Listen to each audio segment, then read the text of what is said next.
kilichotokea, vijana wetu walifanywa makasuku na kuimbishwa kabisa. Yaliyotokea Madagascar yatokee na hapa.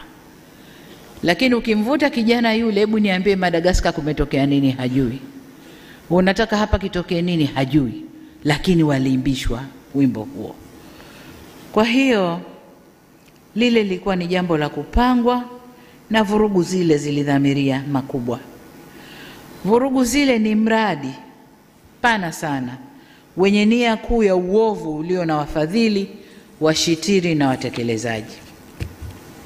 Katika vurugu ile waliingia waliokuwemo na wasiokuwemo, wengine kwa kutokujua, wengine kwa kufuata mkumbo, wengine kwa hadaa za maisha bora baadaye, lakini wengine kwa kulipwa tu. Tunaambiwa kuna vijana walikuwa wanalipwa fedha, kisha kuchukua pesa yako ingia barabarani.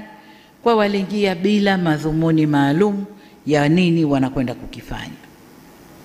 Inaumiza sana kuona madhara yaliyotolewa. Nadhani takwimu zinatolewa sasa hivi na halafu. Kuna majengo kadhaa ya serikali yameunguzwa. Kuna miradi kadhaa iliyojengwa kwa manufaa ya wananchi imeunguzwa. Vituo vya mafuta, biashara binafsi za watu zimeunguzwa. Magari ya serikali vimeunguzwa. Vituo vya polisi vingi tu vimeunguzwa. Sasa nataka tuwe na jina la hayo. Ni maandamano au ni vurugu? Maandamano tulioyazoea na tulio yakubali ndani ya katiba yetu ni yale watu wameudhika na kitu, tunaomba tuandamane, tujueleze, tutatoka pointi moja, tutakwenda zetu mpaka Mnazi Mmoja au popote pengine, na mabango yetu yanaeleza maudhi tulioudhika nayo. Na polisi wanawasindikiza vizuri mpaka wanapofika. Wanaeleza wanayoyataka, wanatawanyika kwa salama, wanakwenda zao. Lakini haya ya kuunguza miradi ya serikali, vituo vya polisi, na kwenye kituo cha polisi unakwenda kufanya nini? Ni kwenda kuvamia na wapate silaha. Madhumuni ya kuwa na silaha mkononi ni nini? Lakini unaunguza biashara za watu binafsi, lengo ni nini? Kwa hiyo haya hayakuwa maandamano, zilikuwa ni vurugu zilizoandaliwa kwa madhumuni maalum. Sasa katika hali hiyo, lakini tujiulize jengine, kwa nini siku ile ya uchaguzi? Katika hali hiyo, serikali ina wajibu. Tunaapa kuilinda nchi hii na mipaka yake, kulinda usalama wa raia na mali zao. Na katika hali hiyo, nguvu inayotumika inaendana na tukio lililopo. Sasa tunapoambiwa kwamba tulitumia nguvu kubwa sana kwenye tukio lile, nguvu ndogo ilikuwa ni ipi? Ilikuwa tuwaangalie waandamanaji waliojiandaa kufanya mapinduzi mpaka wafanikiwe? Hapo patakuwa pana dola kweli? Dola haiko hivyo, na hayapo Tanzania peke yake. Tulishashuhudia kwa wenzetu, waandamanaji wengi wanaingia njiani, na wakiingia njiani, serikali ikiona huu uandamanaji unakwenda pasipo, wanaweka nguvu kubwa. Wanaweka nguvu kubwa. Yameshafanyika kwenye mataifa huko na tumeyaona. Sasa wanaporudi kutulaumu mlitumia nguvu kubwa, wao walitaka nini? Tujiulize, je, hao ndio wafadhili wa kile kilichofanyika? Walitaka tuangalie ile mobu mpaka ifanikiwe walichowapa fedha, walichowatuma? Hapana. Tuliapa kulinda nchi hii na mipaka yake, usalama wa raia na mali zao.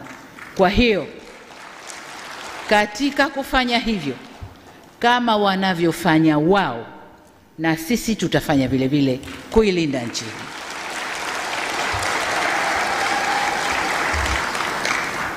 Kwa nini siku ya uchaguzi? Siku ya uchaguzi kwa sababu walishajua kuna ushindi mkubwa wa Chama cha Mapinduzi. Kuna ushindi mkubwa wa Chama cha Mapinduzi. Waangalie kampeni zetu tulizozifanya, waangalie watu walivyotuitikia, waangalie kazi tulioifanya ndani ya miaka 5 iliyopita. Walijua, na wapinzani wetu walikataa kuingia, hawakuzuiliwa na mtu, walikataa wenyewe kuingia kwa sababu walishajua wasingefanikiwa. Walishajua aibu ingewapata kwa kazi iliyofanyika na mwitikio wa wananchi kwa Chama cha Mapinduzi. Aibu ingewapata, na ndio maana wakakataa kuingia kwenye uchaguzi. Lakini wanayageuza, serikali imewazuia kuingia ndani ya uchaguzi. Lini tuliwazuia? Na yafafanua haya, ndugu zangu wazee wa Dar es Salaam, muijue hali halisi. Inawezekana katika vikao huko mnayasema ambayo hamna na taarifa nayo kamili. Hatujawazuia. Na katika taarifa zinazotolewa na waliokuwa huko lakini wakaamua kurudi kwamba hawaridhishwi na yanayotokea, wanatuambia walikaa vikao na wakaamua tusiingie, tutakwenda kupata aibu. Lakini kwa kuficha aibu ambayo wangeipata, wamezusha hili lililotokea. Kwa nini siku ya uchaguzi? Haki gani inadaiwa siku ya uchaguzi? Kama kuna haki yoyote inadaiwa, hakuna siku nyingine, hakuna njia nyingine ya kudai hiyo haki mpaka yafanywe yale yaliyofanywa. Ni maswali ya kujiuliza. Lakini katika hili tunaambiwa kuna waratibu ambao wanaishi nje ya nchi. Wengine tunawajua, wengine hatuwajui. Tunaendelea kujifunza na kuwatafuta, tuwajue tu ni kina nani. Sasa hebu watu wote hapa chini ya miaka 50 wasimame. Watu chini ya miaka 50 wasimame. Aha. Kwa hiyo wengi waliosimama hapa naona ni mawaziri wangu, wengi chini ya miaka 50. Haya, kaeni. Viongozi wa dini wachache na vijana wa jiji la Dar es Salaam na wafanyakazi wa serikali wachache. Sasa